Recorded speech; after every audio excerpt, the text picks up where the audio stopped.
नमस्कार, आपण पाहता हिरकणी न्यूज। हिरकणी न्यूज प्रत्येक क्षण ताज्या घडामोडी आणि महत्त्वाच्या प्रत्येक बातमीसाठी नेहमी तत्पर। बाळासाहेब हत्तेकर यांची मिरज शहर शिवसेना प्रमुखपदी निवड। उद्धव बाळासाहेब ठाकरे गटाचे एकनिष्ठ कार्यकर्ते बाळासाहेब हत्तेकर यांची मिरज शहर प्रमुखपदी निवड करण्यात आली आहे। बाळासाहेब हत्तेकर हे गेली 10 वर्ष शिवसैनिक म्हणून काम करत आहेत। सदर निवडी सामना या वृत्तपत्रातून प्रसिद्ध करण्यात आल्या आहेत।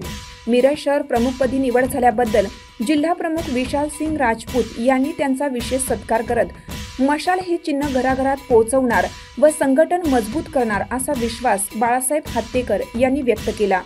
हिरकणी न्यूज करिता सहसंपादक नजीर शेख, मिरज। आपल्या हिरकणी न्यूज चॅनलला लाईक करा, शेअर करा आणि सबस्क्राइब करायला विसरू नका आणि रहा अपडेट।